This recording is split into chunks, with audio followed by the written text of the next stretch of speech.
Hello everybody, today's video is going to be slightly different than what I usually post because I thought I would, since video games and stuff like that isn't going to be much of an option for right now because we're waiting on cool games, stuff like that to come out later. But I thought that I would do a video on a topic that has been very interesting to me for some years, and it's about Bigfoot. Now, before I even start this video, obviously I'm no scientist, I'm no researcher, no professional. This is just my own take and my own opinion on if, Bigfoot's real. I mean, obviously it's my opinion, and I just see some criticisms that I'll explain in the video that does not make sense to me as to why people think they don't exist. But it's pretty cool. Either or, it's just cool lore in general. So I guess I'll go ahead and get into it. Well, first off, why did I like the whole Bigfoot thing? Well, originally, the only reason I got into it was the show Finding Bigfoot. Now, I don't watch that show anymore for obvious reasons, but originally I had always seen the Patterson Gremlin film, but I never really thought much of it. I just saw, oh, it's Bigfoot. I never really gave it any other thought because I was even more younger at the time. So, because Finding Bigfoot, that show came out 5 years ago, I believe. I don't know. It's been a long time now since I watched it. But like I said, originally I didn't think anything much of the Patterson Gremlin film. Never really looked into Bigfoot. If he was real, it's cool. I was more interested in the ocean, like from seeing Pirates of the Caribbean, like the Kraken, Clash of the Titans, the Kraken, cool things like that. But as far as the show Finding Bigfoot, when you start seeing how they go about, explaining Bigfoot's tendencies and stuff like that, tree knocking, sounds, howls, just pretty cool stuff that immediately you get interested in, depending on if you even like the topic of Bigfoot at all. But when I think of Bigfoot, and people say that he's, he or she could be a primate, well, the thing is, I just gave it some thought. This is going off the top of my head because remember, I'm not a researcher, none of that. So this is just my opinion. We don't actually know what it is. It could be, related to, it could be primate, or it could be a primate. You really don't know. But the thing that fascinates me is the point of we don't know. So what we only have to go off of is the Patterson Gremlin film, a few other good videos that you can really suspect that it isn't it doesn't look fake or look too good to be true, or you got the Bigfoot cast, the prints, and that stuff's pretty interesting because that's the stuff where you start seeing things in a different perspective as related to Bigfoot, Sasquatch, because there is intricate details that if you actually put thought in, you start to see like, oh wow, this isn't just. There's criticisms that does not make sense at all in general. It's just for obvious reasons, like how, I've seen one person, I believe, said that, or it might be a video. I don't know. I'm not for sure, but somebody goes around with Bigfoot like shoes and just goes around and just starts stomping in everyone's backyards, weird areas, deep forest, just things like that doesn't make sense because if you think about it from just basic common sense, like I've seen videos explaining this, you don't realize that, like I had mentioned earlier, intricate details. If you can't just make a random cast without accounting for the amount of pressure that would have to make an indention in in certain types of dirt, mud, certain areas, grasslands, because if a Bigfoot I'm just going off of from videos I've seen of Bigfoot researchers and stuff explaining it. Bigfoot's probably 500 to 800 pounds. It's pretty big. So if a Sasquatch of that size was to go around stepping in mud and stuff like that, then it would leave an indention, quite like the ones that are found, in my opinion. Now, I don't think a person that, the average is, around 200 pounds or so is going to go around making a indention like that without making the surrounding area, obviously, leaving an indention, because they could, if they use a machine or something, you could see a surrounding area, in my opinion. But I don't know, just stuff like that doesn't make sense, and just the fact that it's in super random areas, people's backyards and remote areas, rural areas, even urban areas. I'm not saying that isn't a possibility, but is it a real possibility? I don't think so. The footprints are the most interesting thing about Bigfoot, because you see, like I said, the intricate details, but there's more intricate details. I remember seeing, I think Dr. Jeff Meldrum, I believe his name is. Meldrum or something like that. I used to watch Bigfoot documentaries all the time, but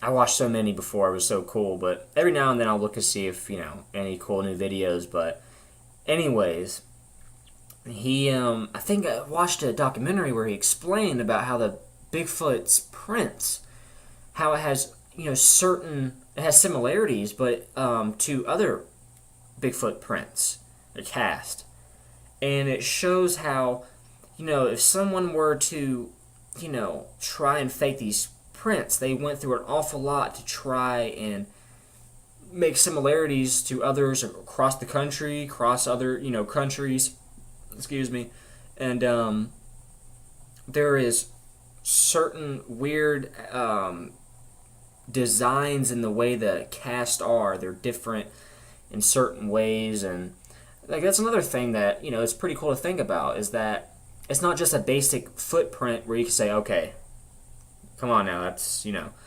but if somehow every print across the countries, in super remote areas, super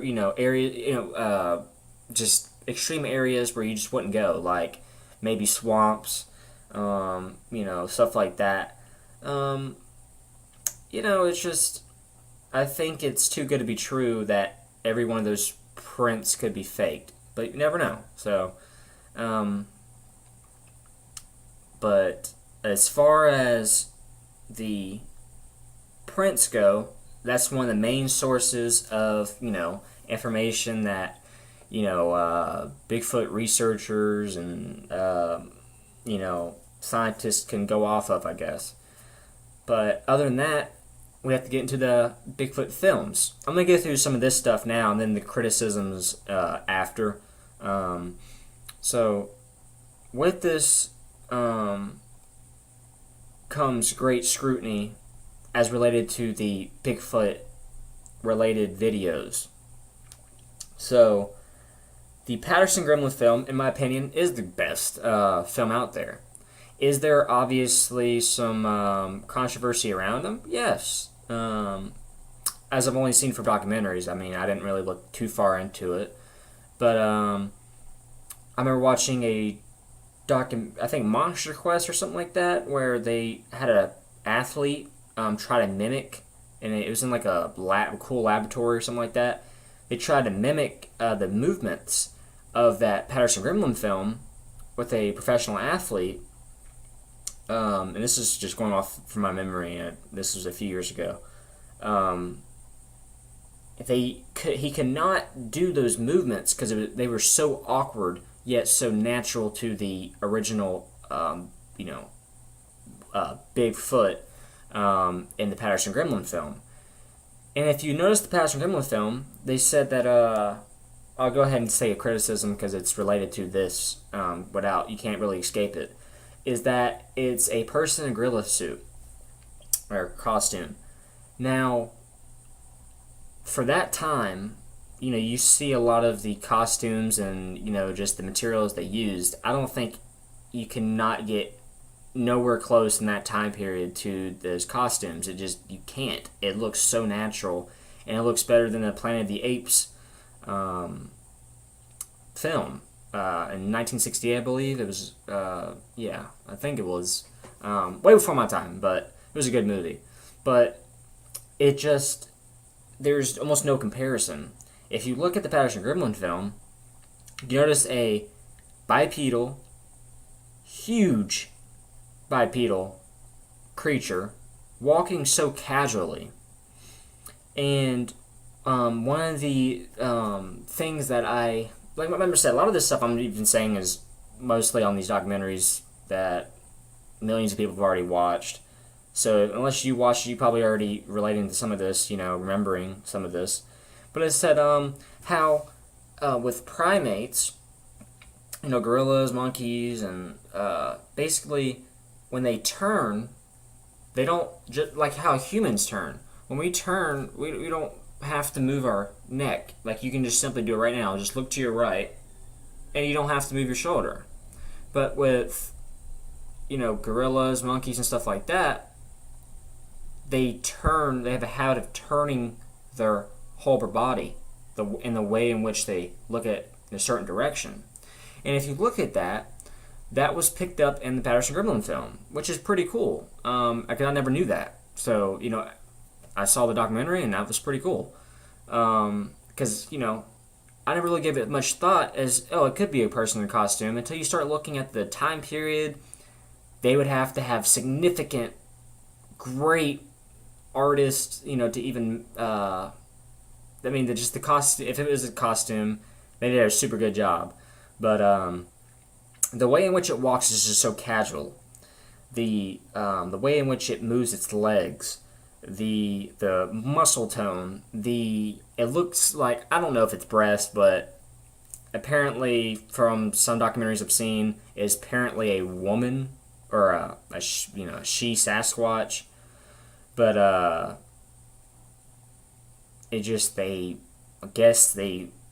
if they did fake this, they went the extra mile to add breasts to the Bigfoot.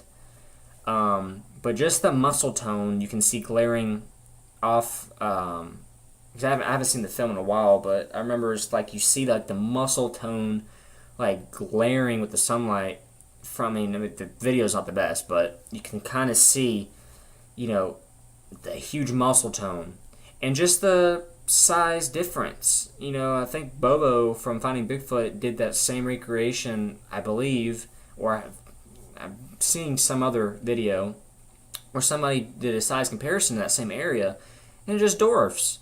So, that's pretty cool. But as far as that, that is the only truly great source of evidence we possibly have. But there's obviously controversy around it. So, it's want to be criticized. Take it for what you will.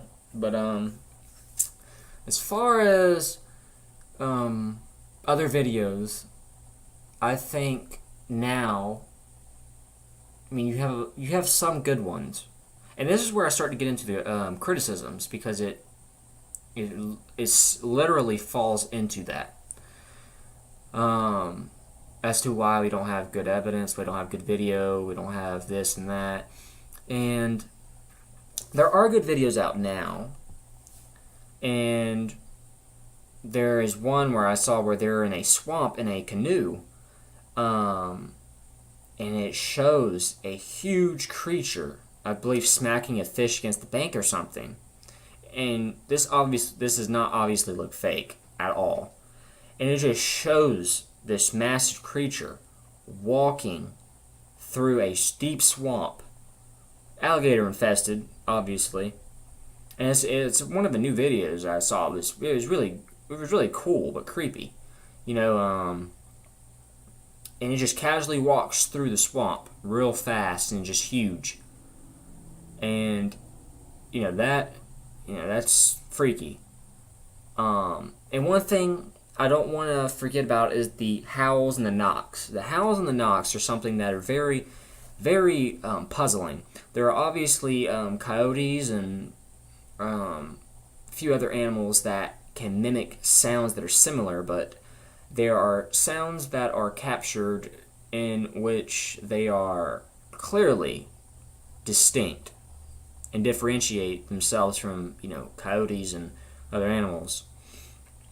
And the loud screams, and people just typically think, oh, it's just a loud scream. Well, there's a thing where you can actually measure frequencies in sounds, such as the bloop that is a common thing in a lot of a lot of these videos, like top 5 scary sounds, or the bloop. It could have been an iceberg, or it could be like an underwater creature, sea creature. But the reason why they just don't dismiss it as, oh, it could just be this, is because there's frequency in sound. You can measure it. It's pretty basic. It's simple. So with the sounds that are in these woods and remote areas, they're freaky. But you never know what it could be. And some tree knocks. This is the only experience I've ever had related to Bigfoot, because not too long back, but some years back now, we lived in a wooded area where in the wood, you have a tree line. There's a clothesline right there. Then you have a tree line, and this is an old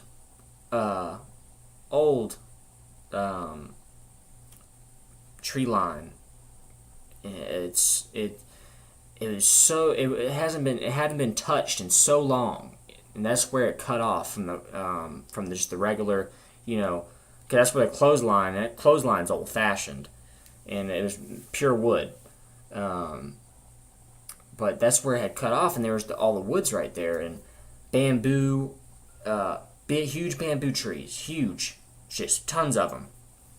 And I remember this is when I started watching the Finding Bigfoot show, and I would do knocks against the clothesline. Days and days, nothing back. But one day I was doing it. I believe I had a shovel, and I had hit a clothesline 3 times loud, and I had got something super loud back. This had happened for the next few weeks. I had, every time I did it, a few seconds, maybe 10, 20 seconds later, I hear pow, and there's nobody out there, because there was a creek that ran along it that cut it off the land back there, and there's a train tracks on the other side, so it was just completely cut off. But that was the only time, and that day is the day where hair stood up and goosebumps immediately. I don't know if that could have been a bird or what, but I don't think a bird can make a sound like that. It sounded like a tree snap. And that area is just all forest. It's pretty wooded area. And alligators back there, all of that. But that was the only experience, and it happened for a few weeks, and I just stopped. But I don't know, that was pretty cool. And but as far as tree knocks and stuff like that, don't know. But some, because some could be obviously faked. You could obviously have somebody out there. All right, I'm gonna do this, you do that. But it's just, I don't think all of it's fake. But that could be definitely, that's just definitely something cool. But now we're done with, the supporting details. Now we got to get into the criticisms. Now, one of the most popular criticisms, like people in my family, friends, I've used, this is one of the biggest ones out of all of the criticisms I've ever heard. And this is that if Bigfoot was real, somebody would have captured it already with technology. Now, this is one that is very easily dismissible, because it does not make sense. First off, there are good videos out there. It's just up to you to determine if they're fake or real. Some are just so hard you can't tell. Now, the other is that in these rural areas where Bigfoot typically is associated with, found, sighted, not found but sighted,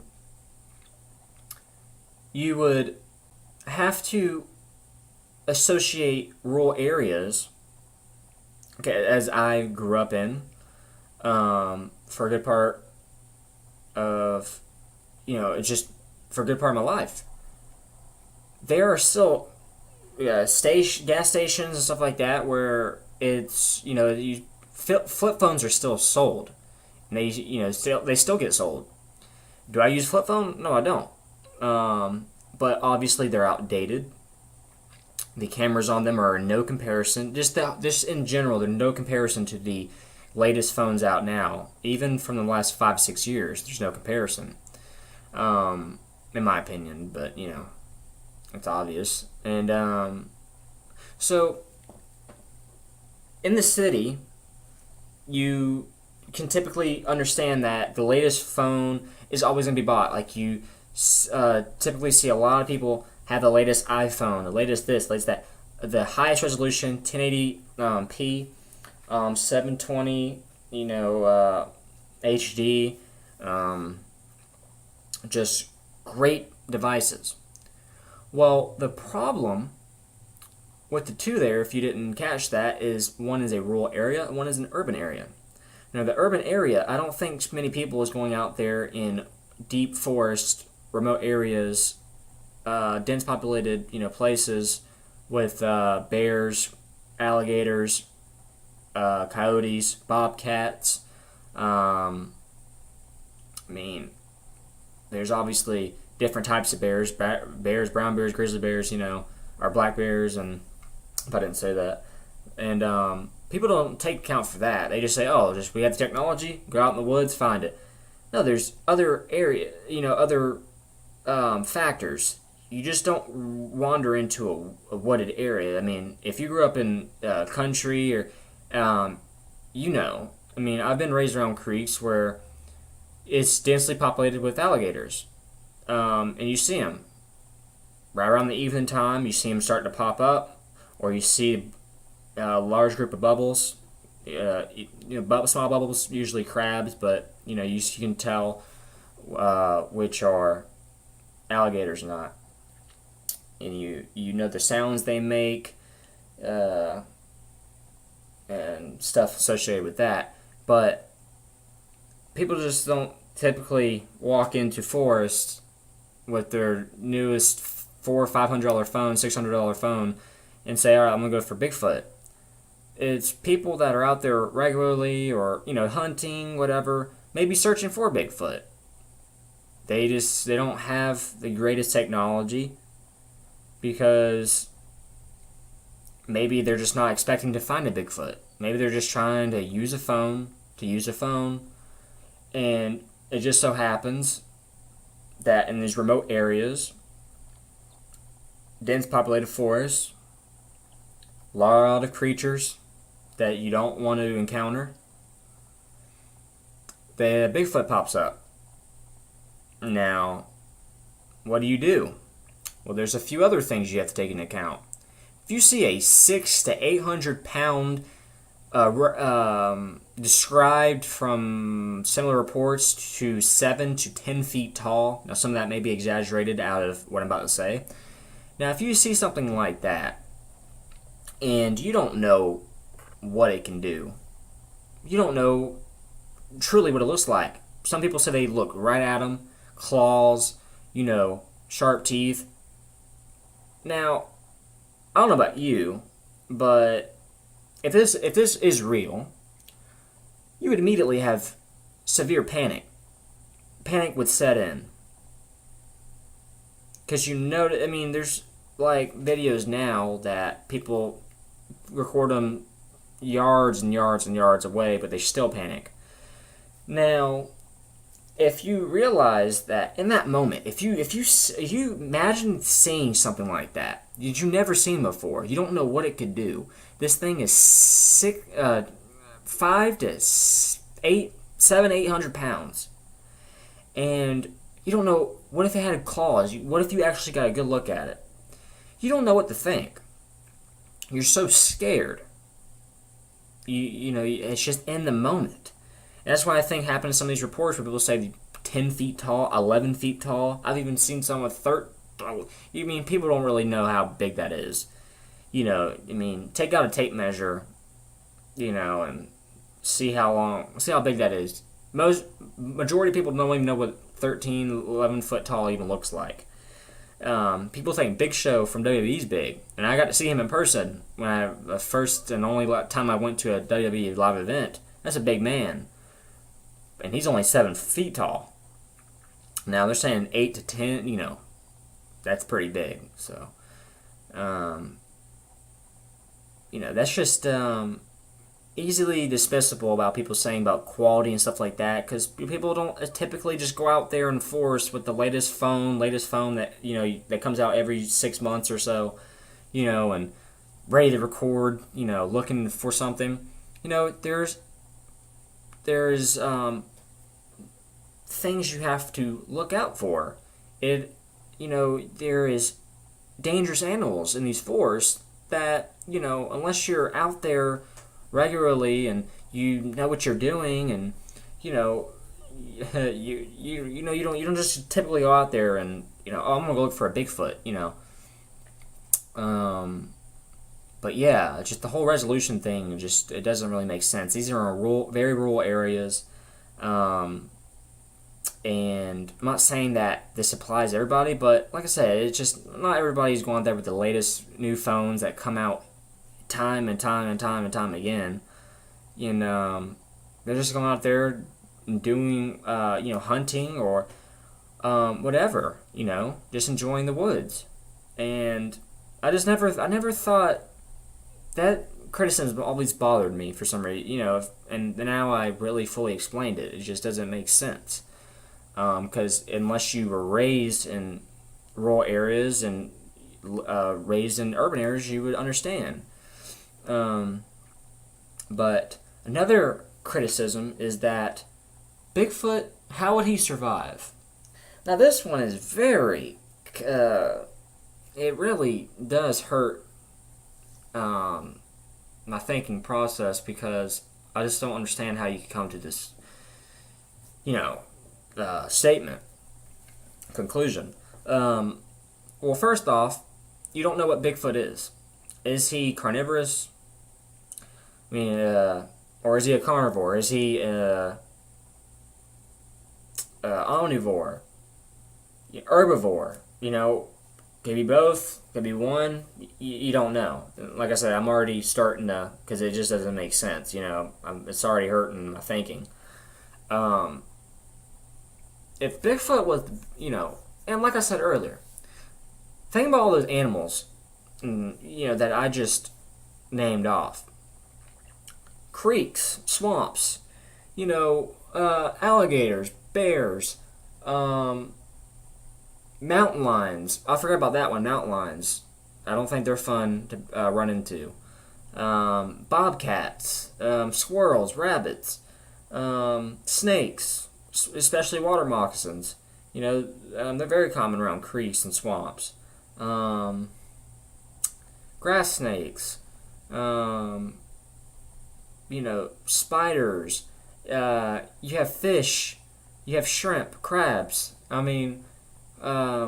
vegetation, wild berries, you have all types of, water is abundant, there's no doubt about that.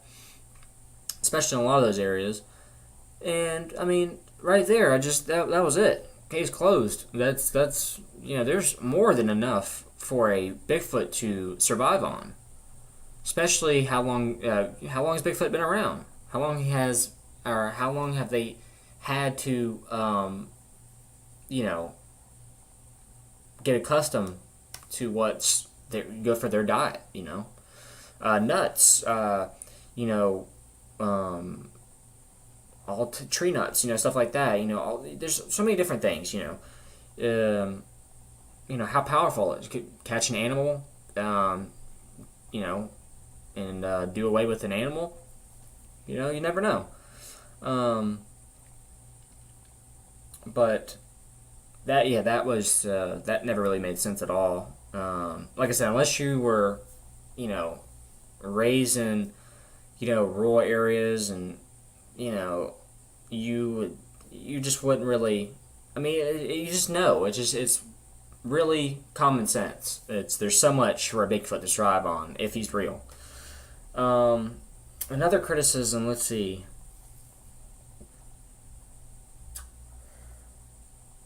If Bigfoot was real, how would he? How would he not have been found? Because they would be running into people so often. Now, this one's another one where it doesn't make sense to me. It's something along those lines, but it really doesn't make sense. If Bigfoot were to, like I said, nobody really knows what Bigfoot is. You don't know how he reacts. You don't know what he does. Where do they live?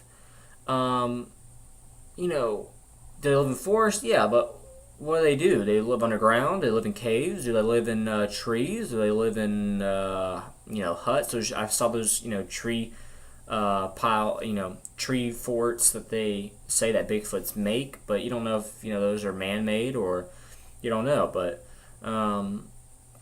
those are some big trees, by the way. But machines could do that. Many people could do that. You never know. But I'm not an expert in that field whatsoever, so I'm not qualified to say. But that's just from my opinion. But Bigfoot, like I said, you don't really know much about him at all. If you really look down, you really look at it closely. You don't know much about him at all. And if he could, Bigfoots, if they exist, obviously don't like other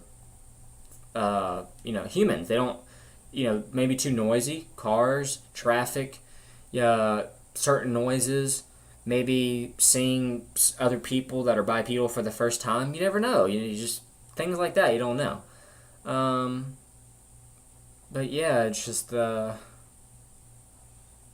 don't know. It's just it's so basic in my opinion. But like I said, if Bigfoots, if they do exist, you don't know much about them, and they probably don't want to be associated with people. You don't know. But that's about all I can really think of. As far as Bigfoot, as a whole, I think it's very cool. And I like watching old stories from, Indian tribes, and old, like researchers, explorers from hundreds of years ago. They have cave markings, but you don't know what those cave markings could actually be. It could, you don't really know, because I think some of them got mixed up with certain animals, I believe. I don't know, but either way, it's cool. It's very interesting, and even if he isn't real, it's still something cool to latch onto, like Clash of Titans and stuff like that. Is why it resonates with people. Pirates of the Caribbean, because it's cool stuff, And like I said, I'm no expert. Take my advice with a grain of salt. I don't research. I don't actively do any of that, and I could be wrong about many things. But I just saw this few of those criticisms, which are easily dismissible in my opinion, and why I was interested in Bigfoot. I don't really watch much. Like I said, I don't watch Finding Bigfoot or any of the shows in some years now. But it's just a video that I always wanted to make when I was younger, and but yeah, this is just way different than what I usually post. So I appreciate you stayed around this long, and I hope you have a great day, and thanks for watching.